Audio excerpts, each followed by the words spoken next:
চন্দ্র ডাক দিয়ে বলে, আল্লাহ, আমি চন্দ্রের আলোতে বিশ্ব নবীকে আমার মধ্যে পাঠায়া দিয়ে দাও। সূর্য বলে, আল্লাহ, দিনের আলোতে আমার মতো, আমার দিনের আলোতে তোমার নবীর আমার ভিতরে পাঠায় দাও। সুবহানাল্লাহ বলা দরকার। দিন বলে আমার ভিতরে দাও, রাত বলে আমার ভিতরে দাও। আমার আল্লাহ তাআলা ইনসাফ, তিনি ন্যায় বিচারক। রাতও না দিনও না, সুবে সাদেকের সময় আল্লাহ তাআলা বিশ্ব নবীকে পৃথিবীর বুকে পাঠায় দিয়ে দিলেন। একটু মারহাবা জোরে বলেন, আর একটু জোরে বলেন মারহাবা। আল্লাহর নবী পৃথিবীতে আগমন করলেন 570 খ্রিস্টাব্দে 12 রবিউল আউয়াল। 3টা বর্ণনা পেয়েছি, সিরাত ইবনে হিশাম, রাহিকুল মাকতুম, সিরাতে সরওয়ারে আলম, মানবতার বন্ধু মুহাম্মদুর রাসূলুল্লাহ সাল্লাল্লাহু আলাইহি ওয়াসাল্লাম বিশ্ব নবীর জীবনী। 5টা সিরাত পড়ে দেখলাম আল্লাহর নবী সোমবারে আগমন করেছেন। কেউ বলেছে 9 তারিখ, কেউ বলেছে 12 তারিখ, কিন্তু দিন ছিল সোমবার। এর মধ্যে কোনো সন্দেহ নাই, সন্দেহ নাই। একটু মারহাবা জোরে বলা দরকার। আল্লাহর নবী পৃথিবীতে আগমন করার পরে আমিনা বললেন, আমি আমার সন্তানের দিকে তাকায় আছি। তোমাদের জানাই দিলাম সুবে সাদেকের সময়ে সূর্য নাই, চন্দ্র নাই, আলো নাই, না অন্ধকার। কিন্তু তোমাদেরকে জানাই দিলাম আমার সন্তান ভূমিষ্ঠ হওয়া মাত্র আমার যেই কুঠুরিটা ছিল, ওই কুঠুরিটা এত আলোকিত হয়ে গেল, একটা সুই রাখার পরে সেই সুইটাকে তোলার মতো, সেই সুইটাকে দেখার মতো আলো আমার ঘরের ভিতরে হয়ে গেল। আল্লাহু আকবার। আমিনার 2টা চোখ ভিজে গেল। আল্লাহর বান্দারা কলিজাটা ফেটে যায়। আমিনা ছোট্ট সন্তানটাকে বুকের সাথে জড়িয়ে ধরেছে। চোখ বেয়ে বেয়ে আমিনার পানিগুলো গড়ায়া গড়ায়া পড়ে। একজন এসে জিজ্ঞাসা করলো, আমিনা কাঁদতেছো কেন? আমিনা ডাক দিয়ে বলে, আমার সন্তান আজকে পৃথিবীতে আগমন করলো। মনের ভিতরে আফসোস আমার, এই সন্তান বাবা বলে ডাক দেওয়ার মতো তার তো আর এই পৃথিবীতে কেউ নাই। আল্লাহ নবীর কথা মনে হয়ে গেল। আমিনা এক দৃষ্টিতে সন্তানের দিকে তাকায় আছে, চোখ বেয়ে বেয়ে পানিগুলো গড়ায়া গড়ায়া পড়ে। আল্লাহর নবী তখন এক দৃষ্টিতে মায়ের দিকে তাকায় আছে। সন্তানটাকে কোলে করে নিয়ে আব্দুল মুত্তালিবের কাছে যখন হাজির হয়ে গেল, আব্দুল মুত্তালিব সন্তানটাকে বুকের সাথে ধরে ধাঁধা করে চোখের পানিগুলো ছেড়ে দিয়ে কাঁদতে থাকলেন। আমিনা বললেন, কাঁদতেছেন কেন? এমন সময় আব্দুল মুত্তালিব ডাক দিয়ে বলে, আমিনা, আল্লাহ তাআলা আমাকে যে কয়টা সন্তান দান করে দিয়েছিলেন তার মধ্যে আব্দুল্লাহর মতো চেহারা আমার কোন সন্তানের ভিতর আমি দেখি নাই। আজকে আমার সেই আব্দুল্লাহ নাই। আব্দুল্লাহর ঘরে আল্লাহ মনে একটা সন্তান দান করে দিয়েছে, ওই সন্তানের সাথে কারো চেহারা মেলে না। আল্লাহু আকবার। আমার মনের ভিতরে বড় কষ্ট হচ্ছে। আমি সন্তানটাকে কোলে তুলে নিলাম। এই সন্তানটার যদি বাবা থাকতো, আমার আব্দুল্লাহ না জানি কত খুশি হয়ে যেত। এই কথা ভেবে আমি আমার চোখের পানিগুলো ধরে রাখতে পারছি না। সম্মানিত দ্বীনী ভাইরা, আল্লাহর নবী পৃথিবীতে আগমন করলেন। আগমন করার আগে বাবারে হারায়া ফেললেন। আজকে আমাদের সমাজে অনেক সন্তান পৃথিবীতে আসে, অনেক সন্তান পৃথিবীতে আসার পরে তারা বাবাকে দেখতে পারে না। আল্লাহ তাআলা দুনিয়া থেকে নিয়ে যায়, কিন্তু আল্লাহর নবী মহামানব যিনি হবেন সাইয়্যিদুল মুরসালিন, খাতামান নবীন, দুজাহানের মহাজন, ওই নবী পৃথিবীতে আগমন করলেন। বাবার চেহারাটা তিনি কোনোদিন দেখতে পারেন নাই। বাবার চেহারাটা কেমন তিনি বলতেও পারবেন না। জীবন শুরু হয়ে গেল বিশ্ব নবীর। আমিনা ডাক দে বলে তার শ্বশুরকে, আমার যতদিন বেঁচে থাকবো আমার স্বামীর কথা বারবার আমার কেন যেন মনে হইতেছিল। এমন সময় আব্দুল মুত্তালিব ডাক দে বললেন, শুনে রাখো, আমার আব্দুল্লাহ নাই, আমার আব্দুল্লাহ নাই, কিন্তু তোমারে জানাই দিয়ে দিলাম, সেটা হলো আমি আব্দুল মুত্তালিব যতদিন বেঁচে আছি আমি তোমাকে কথা দিলাম তোমার সন্তানের কোনোদিন কোনো অবস্থায় ক্ষতি হতে দিব না।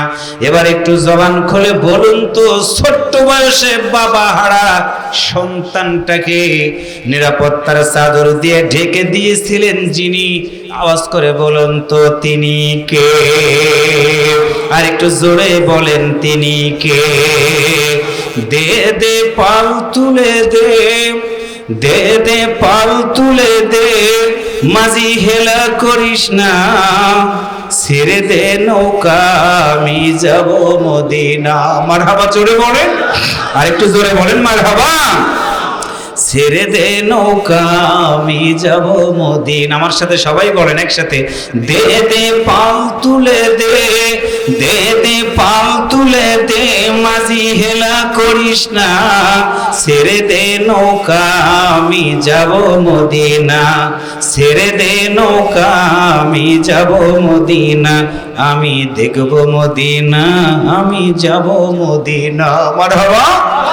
আমি দেখব মদিনা, আমি যাব মদিনা, আমি দেখব মদিনা, আমি যাব মদিনা। মারহাবা। মক্কায় নবী এলো মা আমিনার ঘরে, হাসিলে হাজার মানি, কাঁদিলে মুক্তা ঝরে। আল্লাহু আকবার। মক্কায় নবী এলো মা আমিনার ঘরে, হাসিলে হাজার মানি, কাঁদিলে মুক্তা ঝরে।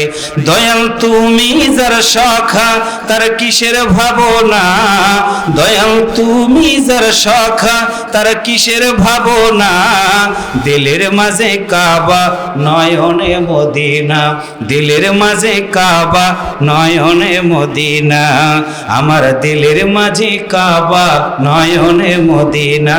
মারহাবা বলেন। দে দে পাল তুলে দে, দে দে পাল তুলে দে, মাঝি হেলা করিস না, ছেড়ে দে নৌকা আমি যাব মদিনা, আমি দেখব মদিনা, আমি যাব, আমি দেখব মদিনা, আমি। মারহাবা জোরে বলেন। যে নূরের বাতি জ্বলে মদিনার ঘরে ঘরে, সে নূরের রৌশনীতে হৃদয় গেল ভরে। মারহাবা।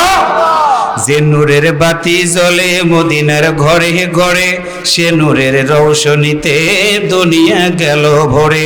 ও দয়াল তুমি যার সখা তার কিসের ভাবনা, ও দয়াল তুমি যার সখা তার কিসের ভাবনা, হৃদয় মাঝে কাবা নয়নে মদিনা, আমার হৃদয় মাঝে কাবা নয়নে মদিনা। দে দে পাল তুলে দে, দে দে পাল তুলে দে, মাঝি হেলা করিস না, ছেড়ে দে নৌকা আমি যাব মদিনা, ছেড়ে দে নৌকা আমি যাব মদিনা, আমি দেখব মদিনা, আমি দেখব মদিনা, আমি যাব মদিনা। মারহাবা বলেন। আজকে বাংলাদেশ সহ গোটা পৃথিবীর ওই নবীর চরিত্রের উপরে কলঙ্কের দাগ দেওয়া হয়, ওই রাসূলের চরিত্র নিয়ে নানা ভাষায় গালি দেওয়া হয়। আমরা বাংলাদেশের মুসলমানেরা পরিষ্কার ভাষায় জানাতে চাই, আমাদের জীবনের চেয়ে বিশ্ব নবীকে আমরা বেশি ভালোবাসি। আমাদের রাসূলের চরিত্রের উপরে কেউ যদি কলঙ্কের দাগ দেয়, রাসূলের চরিত্র নিয়ে কেউ যদি খারাপ ভাষায় মন্তব্য করে গালি দেয়, আমরা সব কিছুকে ছাড়তে পারি, কিন্তু রাসূলের চরিত্রের উপরে যারা গালিগালাজ করবে, রাসূলের চরিত্রে যারা নোংরা ভাষায় কথা বলবে, আমরা তাদেরকে ছাড়বো না, ছাড়বো না, ছাড়বো না। কারা কারা আল্লাহ রাসূলকে ভালোবাসতে রাজি আছেন? দুহাত তুলে আমার আল্লাহকে দেখায়।